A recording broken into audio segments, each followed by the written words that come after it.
जय हिंद दोस्तों पिछले वीडियो में हमने संविधान की परिभाषा तथा प्रस्तावना पर बारीकी से स्टडी की थी। आज के इस वीडियो में हम संविधान का निर्माण कैसे हुआ, संविधान सभा क्या थी तथा मेंस के कुछ क्वेश्चंस डिस्कस करेंगे। ठीक है। एक और बात, अक्सर बच्चों को नोट्स बनाना नहीं आते और वो कंफ्यूज रहते हैं कि नोट्स कैसे बनाए जाए, नोट्स में कौन कौन सी चीज़ें लिखी जाए, कौन कौन सी चीज़ें छोड़ी जाए। ठीक है। तो मैं आप लोगों को बता दूं, जैसा स्लाइड में दिया है वैसा ही आपको नोट्स बनाना है। आपको अलग से किसी नोट्स को पढ़ने की जरूरत नहीं है, बस एक बुक साथ में पढ़ना है। और वो सबसे बेस्ट बुक अगर आती है कॉन्स्टिट्यूशन की या राज्य व्यवस्था की तो वो है लक्ष्मीकांत। बस लक्ष्मीकांत बुक और जो अपने नोट्स हैं बस इन्हीं को पढ़ना है। इसके अलावा कुछ भी आपको संविधान में देखने की जरूरत नहीं है। ठीक है।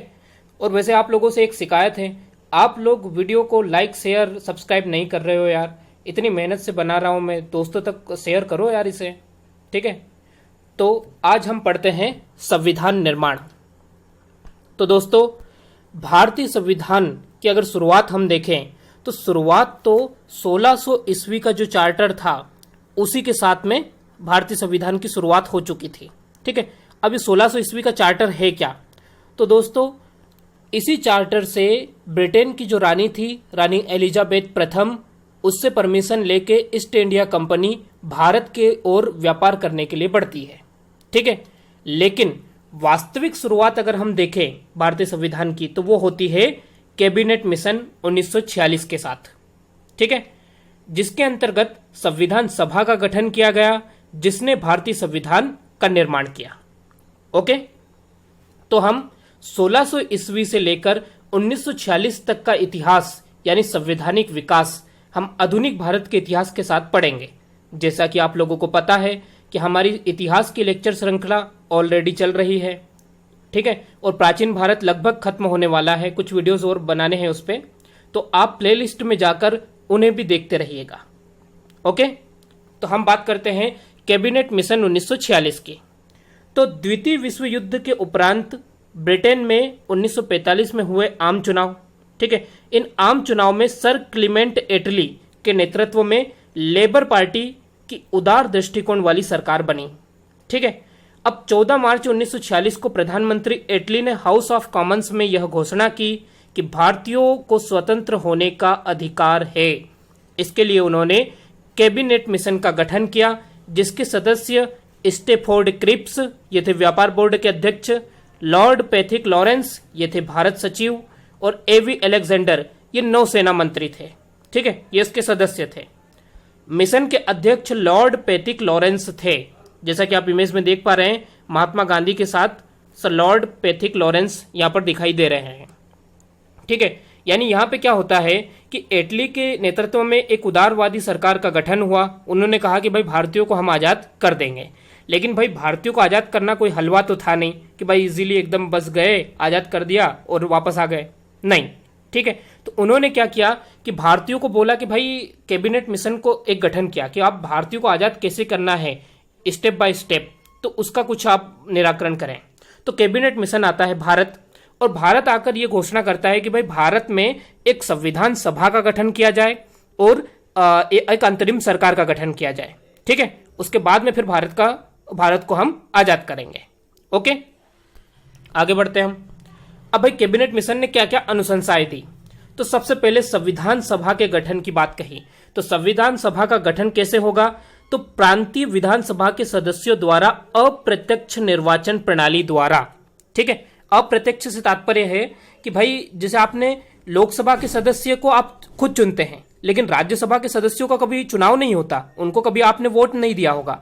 यानी कि उनको क्या करते हैं कि अपन ने जिन प्रतिनिधियों को चुना है वही उनको चुनते हैं। ठीक है। यानी आप नहीं, आपके चुने हुए व्यक्ति उनको वोट करेंगे और उनको जिताएंगे। ठीक है। ये होता है अप्रत्यक्ष चुनाव। तो अप्रत्यक्ष निर्वाचन प्रणाली द्वारा इनका चयन किया गया।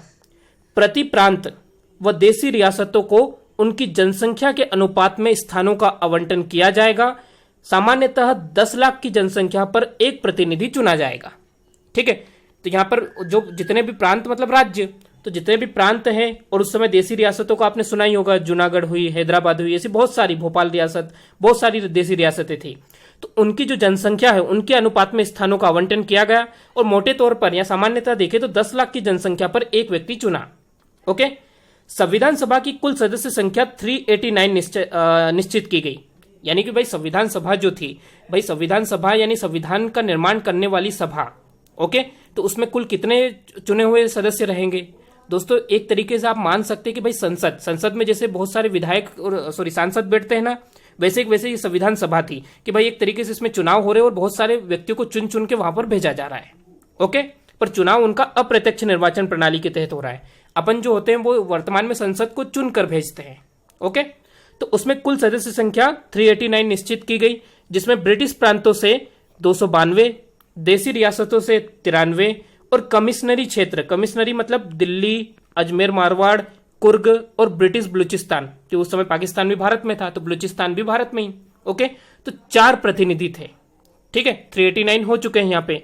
ब्रिटिश प्रांतों से 292, देसी रियासतों से 93, 4 कमिश्नरी क्षेत्र। अब ब्रिटिश प्रांतों के जो 296 प्रतिनिधि, ठीक है, यहां पर लिखा हुआ है 292 ऊपर, और फिर मैं नीचे बोल रहा हूं 296, तो ये जो 4 प्रतिनिधि कमिश्नरी वाले हैं वो भी इन्हीं में सम्मिलित है। तो ब्रिटिश प्रांतों के 296 प्रतिनिधियों का समुदाय के आधार पर विभाजन इस प्रकार था। जनरल सामान्य 213 सीट, मुसलमान को 79 और सिख को 4 सीट है। ठीक है, यानी इन्होंने सामुदायिक आधार पर विभाजन किया था ब्रिटिश प्रांतों का। क्लियर? अब यहां पर आपको फिर थोड़ा कंफ्यूजन हो रहा होगा कि यहां पर ब्रिटिश प्रांत ये क्या है। तो दरअसल देखो, उस समय भारत की हम स्थिति देखें तो भारत में क्या था कि बहुत सारे भागों में बटा हुआ था।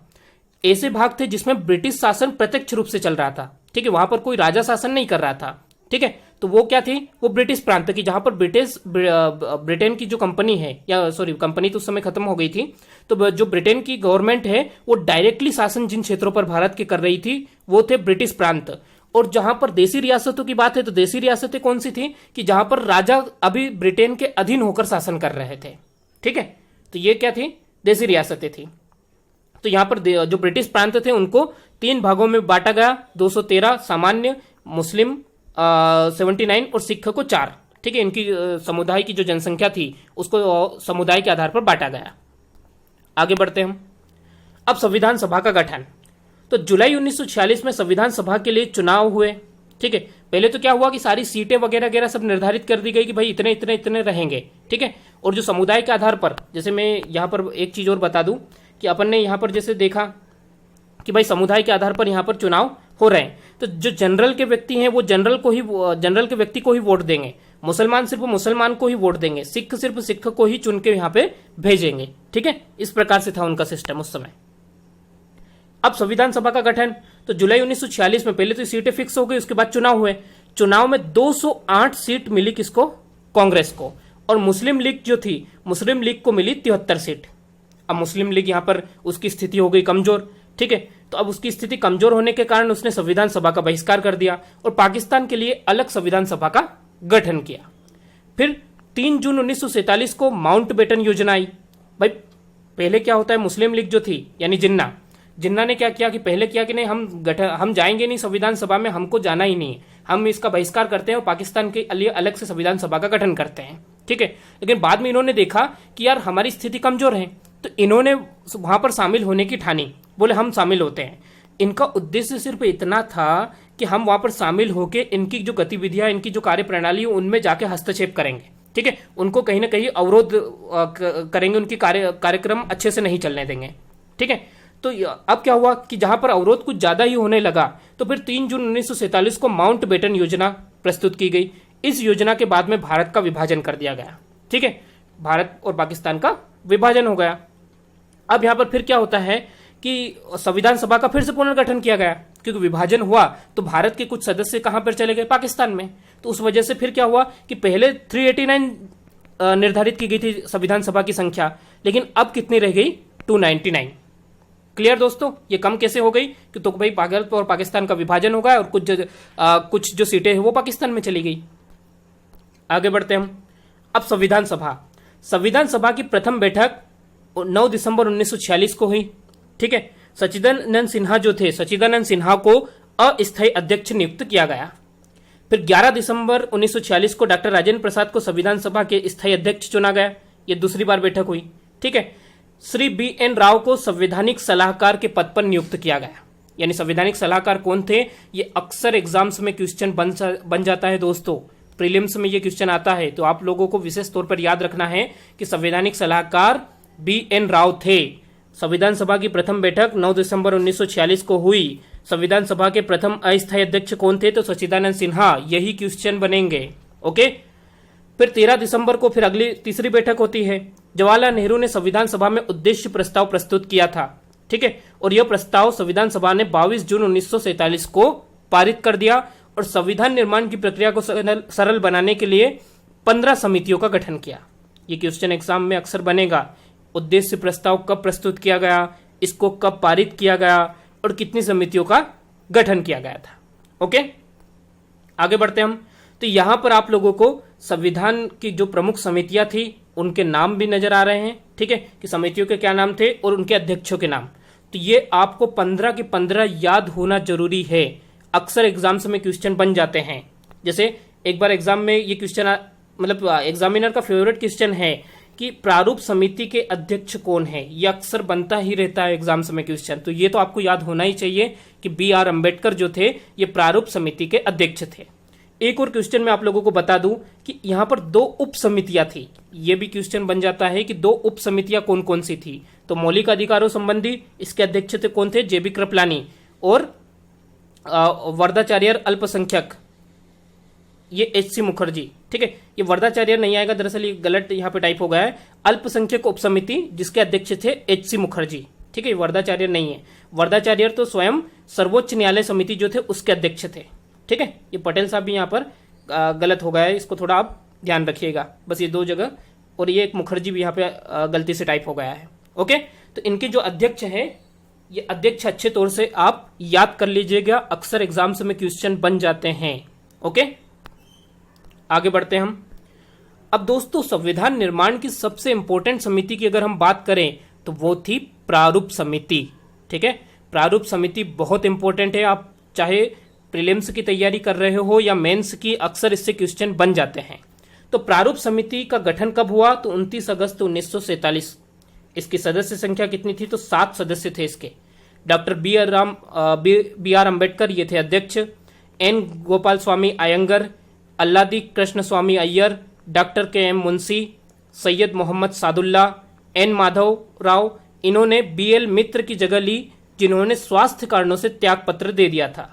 टी.टी. कृष्णमाचारी, इन्होंने 1948 में डी.पी. खेतान की मृत्यु के उपरांत उनकी जगह ली। ये आपको 7 सदस्य याद होना ही चाहिए। ठीक है, ये बहुत इंपॉर्टेंट है। अक्सर एग्जाम्स में क्वेश्चन बन जाता है कि निम्नलिखित में से कौन प्रारूप समिति का सदस्य नहीं था। तो अगर आपको ये 7 नाम याद है तो आप इजीली ट्रेस कर पाएंगे। ओके, यहाँ पर इमेज भी दे रखी है। ये 7 के 7 सदस्य कुछ इस प्रकार थे। ठीक है, आगे बढ़ते हैं हम। अब संविधान निर्माण। तो दोस्तों प्रारूप समिति ने संविधान का पहला प्रारूप फरवरी 1948 में प्रकाशित किया। ओके, दरअसल होता क्या है, प्रारूप समिति जो थी वो पूरा प्रारूप बना रही थी। प्रारूप का मतलब आप समझते एक ढांचा। ठीक है, एक आधार। तो अब यहाँ पे क्या होता है कि लगभग 60 देशों के संविधानों का अध्ययन करने के पश्चात प्रारूप समिति ने पहला प्रारूप फरवरी 1948 में प्रकाशित किया। ठीक है, इस पे फिर बहस शुरू हुई। इसमें फिर क्या होता है, बहुत सारे संशोधन आते हैं कि नहीं यहाँ पे ये चीज चेंज करो, ये चीज गलत है वगैरह वगैरह। फिर क्या हुआ, उन संशोधनों को पढ़ा प्रारूप समिति ने और फिर दूसरा प्रारूप अक्टूबर 1948 में प्रकाशित किया।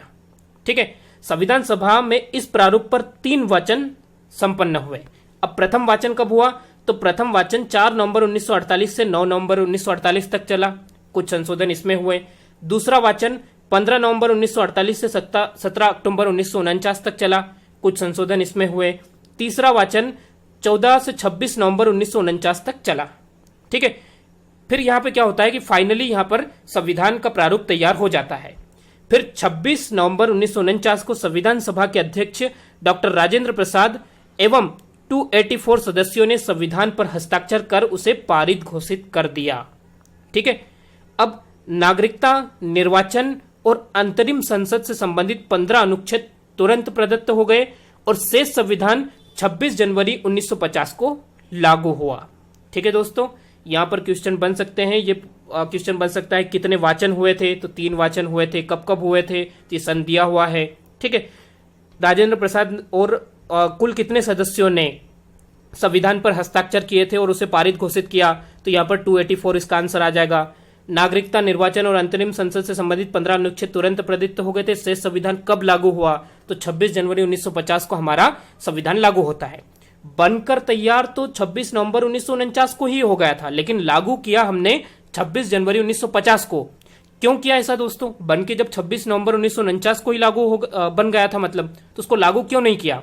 तो उसके पीछे रीजन है कि 26 जनवरी 1929 को जवाहरलाल नेहरू ने यह प्रतिज्ञा की थी कि हम 26 जनवरी को क्या करेंगे, देश को आजाद करवा देंगे। तो उसी की याद में हमने संविधान को 26 जनवरी 1950 को लागू किया। ओके। और 26 नवंबर को संविधान दिवस मनाया जाता है। ये क्वेश्चन एग्जाम में बनेगा कि संविधान दिवस कब मनाया जाता है, तो आंसर आ जाएगा 26 नवंबर को। ओके। अब परीक्षा उपयोगी कुछ महत्वपूर्ण तथ्य देखते हैं हम। तो संविधान सभा में महिला सदस्यों की संख्या 9 थी। अब कहीं कहीं पे आपको लिखा मिलेगा कि 15 भी थी। ठीक है। इसको लेके विवाद है कि कुल कितनी सदस्य संख्या थी। ठीक है। तो कहीं पे 9 लिखा है, कहीं पे 15 लिखा है। वैसे दोनों आंसर एक साथ नहीं आएंगे, दोनों में से एक ही आंसर आएगा। ओके। अनुसूचित जनजाति के सदस्यों की संख्या 33 थी। अनुसूचित जाति के सदस्यों की संख्या 26 थी। ठीक है। ये मेंस में भी ये क्वेश्चन पूछे जा चुके हैं, इसलिए आप विशेष तौर पर याद रखिएगा। हैदराबाद एक ऐसी रियासत थी जिसके प्रतिनिधि संविधान सभा में सम्मिलित नहीं हुए थे। ठीक है।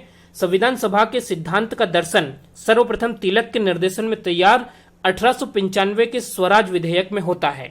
यहां पर यह बात है कि भाई सबसे पहले संविधान सभा की मांग किसने की थी, तो तिलक साहब ने की थी 1895 के स्वराज विधेयक में। ठीक है। उस समय से मांग चली आ रही थी। फिर 1922 में गांधी जी ने संविधान सभा की मांग की और 1924 में पंडित मोतीलाल नेहरू ने। ठीक है। तो 1922 में गांधी जी, 1924 में पंडित मोतीलाल नेहरू ने संविधान सभा की मांग की। अब क्वेश्चन अगर कभी बने कि औपचारिक रूप से संविधान सभा की मांग जो है वो सर्वप्रथम किसने की, तो आंसर आ जाएगा M.N. राय। ठीक है। M.N. राय ने सबसे पहले औपचारिक रूप से संविधान सभा की मांग की थी। ठीक है। और संविधान के निर्माण को कुल 2, 11, 18, ठीक है, 2 साल 11 महीने 18 दिन लगे थे। ठीक है। 2, 11, 18 यानी 2 साल 11 महीने 18 दिन में हमारा संविधान बन के तैयार हुआ। ठीक है। ये याद रखिएगा, ये बहुत इंपॉर्टेंट है। ये क्वेश्चन अक्सर एग्जाम्स में पूछ लिए जाते हैं। दोस्तों हमने प्रीलिम्स से संबंधित फैक्ट तो देख लिए, अब थोड़ा हम मेंस पे आते हैं। मेंस की दृष्टि से भी संविधान निर्माण और संविधान सभा बहुत इंपॉर्टेंट है, क्वेश्चन बनते रहते हैं। तो सबसे पहले अगर 3 मार्कर में संविधान सभा पूछ लिया जाए, 3 मार्कर में एक संविधान सभा होती क्या है, तो आप कैसे डील करेंगे? तो किसी प्रभुता संपन्न लोकतांत्रिक देश में संविधान के निर्माण हेतु देश के प्रतिनिधियों द्वारा निर्वाचित संस्था जो संविधान के पक्षों, उद्देश्यों, प्रावधानों पर विचार करती है, संविधान सभा कहलाती है। यह संविधान सभा की सबसे बेस्ट डेफिनेशन है। यही एग्जाम में आप लिख देना, पूरे 3 में से 3 नंबर मिलेंगे आपको। ठीक है। तो किसी प्रभुता संपन्न लोकतांत्रिक देश में संविधान निर्माण हेतु देश के प्रतिनिधियों द्वारा निर्वाचित संस्था जो संविधान के पक्षों, उद्देश्यों, प्रावधानों पर विचार करती है और संविधान सभा कहलाती है। ठीक है। और मेंस में कौन सा क्वेश्चन बन सकता है? तो एक क्वेश्चन ये बन सकता है, संविधान सभा के समक्ष उपस्थित चुनौतियां कौन सी थी? ठीक है। कौन कौन सी चुनौतियों का सामना संविधान सभा को करना पड़ा? तो दोस्तों सबसे पहली चुनौती थी अल्पसंख्यकों को राष्ट्र की मुख्य धारा से जोड़ना। क्योंकि देखो भारत और पाकिस्तान का हुआ था विभाजन, अल्पसंख्यक जो भारत में ही रह गए, जो मुसलमान भारत में ही रह गए। अब उनको यह डर था कि ऐसा तो नहीं बहुसंख्यक हिंदू हमें मतलब हमारी जान को खतरा रहेगा बहुसंख्यक हिंदुओं से। ठीक है। तो अब यहाँ पे क्या था कि उनको मुख्य धारा से जोड़ना, ये सबसे बड़ी चुनौती थी। और दंगे भी बहुत ज्यादा हो रहे थे उस समय की परिस्थिति हम देख रहे थे। राष्ट्रीय एकता व अखंडता को सुनिश्चित रखने की चुनौती, क्योंकि विभिन्न देशी रियासतें क्या कर रही थी, कुछ पाकिस्तान में शामिल हो रही थी, कुछ भारत में। जैसे हैदराबाद रियासत, वो वहां का जो नवाब था वो कह रहा था हमें पाकिस्तान में शामिल होना है, तो ये पॉसिबल नहीं था। क्योंकि अगर स्ट्रक्चर हम भारत का मैप देखते हैं तो हैदराबाद जो एरिया है अगर वो पाकिस्तान में सम्मिलित हो जाता तो मतलब भारत का नक्शा ही पूरा बिगड़ जाता। तो ये भी एक बात थी, ये भी एक चुनौती। विकास का उचित मार्ग चुनने की चुनौती, भाई कौन सा मार्ग चुने, भाई पूंजीवादी मार्ग चुने, समाजवादी मार्ग चुने, साम्यवादी चुने, ये भी बड़ी खतरनाक चुनौती थी। लोकतंत्र का कौन सा मॉडल अपनाया जाए, अध्यक्षीय या संसदीय। अध्यक्षीय जो अमेरिका में चलता है, अमेरिका में प्रेसिडेंट जो होता है वो पावरफुल होता है, भारत में पीएम होता है वो पावरफुल होता है। ठीक है। संविधान के केंद्रीकरण और विकेंद्रीकरण को लेकर चुनौती कि भाई शक्तिशाली केंद्र बनाया जाए या विकेंद्रित कर स्थानीय स्वशासन को बढ़ावा दिया जाए। ठीक है। नीति निर्देशक तत्व न्यायालय द्वारा प्रवर्तनीय बनाया जाए या नहीं, यह भी एक बहुत बड़ी चुनौती थी, क्योंकि नीति निर्देशक तत्व जो हैं, अगर हम आगे उनको डिस्कस करेंगे अच्छे से, अगर उसको न्यायालय द्वारा प्रवर्तनीय बना दिया जाता तो भाई अभी हमारे भारत की स्थिति इतनी अच्छी नहीं है कि उनका पालन पूर्ण रूपेण किया जा सके। ठीक है। नीति निर्देशक तत्व क्या होते हैं यह आगे हम अच्छे से डिस्कस करेंगे, तो अभी आप टेंशन मत लीजिएगा। सांप्रदायिकता की चुनौती, मैंने अभी आप लोगों को बताया, हिंदू मुसलमान दंगे वगैरह वगैरह ये सब सांप्रदायिकता के अंतर्गत आता है, तो ये भी एक बड़ी चुनौती थी संविधान सभा के समक्ष। ठीक है। आगे बढ़ते हम। अब संविधान सभा की आलोचना, अक्सर एग्जाम में क्वेश्चन बन जाता है, संविधान सभा की आलोचना कीजिए, आलोचनात्मक मूल्यांकन कीजिए, तो उसको कैसे डील करना है। तो आलोचकों ने विभिन्न आधारों पर संविधान सभा की आलोचना की है। यह आधार निम्नांकित है। सबसे पहला, प्रतिनिधि निकाय नहीं थी। ठीक है। यानी यहां पे क्या था कि भाई अप्रत्यक्ष रूप से चुना था, हमने कोई प्रत्यक्ष रूप से तो उनको चुना नहीं था, तो प्रतिनिधि कहां से थी, जनता की ये। लेकिन अगर देखा जाए तो भाई जनता के चुने हुए प्रतिनिधियों, जनता के लीडरों द्वारा ही तो उनको चुना गया था। ठीक है। तो इसलिए यहां पर ये पूर्ण रूपेण सही नहीं है। दूसरा, संप्रभुता का अभाव। दोस्तों ये क्वेश्चन अकेला भी आ सकता है, वो क्वेश्चन दे सकता है एग्जामिनर कि भाई संविधान सभा संप्रभु नहीं थी। इस कथन का समालोचनात्मक मूल्यांकन कीजिए। ठीक है, या आलोचनात्मक मूल्यांकन कीजिए, कुछ इस प्रकार से क्वेश्चन डिजाइन हो सकता है। तो दोस्तों यहां पर होता क्या है कि कुछ आलोचक कहते हैं कि भाई संविधान सभा जो है वो अपने सारे निर्णय ब्रिटेन के अधीन होकर लेती थी। ठीक है। ब्रिटेन से पहले परमिशन लेती थी कि भाई हम ऐसा कर रहे हैं, करें या नहीं करें, लेकिन यह सही नहीं है। जवाहरलाल नेहरू ने क्लियर कहा था कि भाई भारतीय संविधान सभा पूर्ण रूप से स्वतंत्र है, हम कोई भी डिसीजन ब्रिटेन नहीं भेजते हैं, हम खुद का डिसीजन खुद लेते हैं, खुद की राजनीतिक, सामाजिक, आर्थिक परिस्थिति के अनुसार लेते हैं। ओके। तीसरा, समय की बर्बादी। भाई 2 साल 11 महीने 18 दिन लग गए संविधान निर्माण में, इतना लंबा टाइम, तो ये एक समय की बर्बादी है। ठीक है। चौथा, कांग्रेस का प्रभुत्व।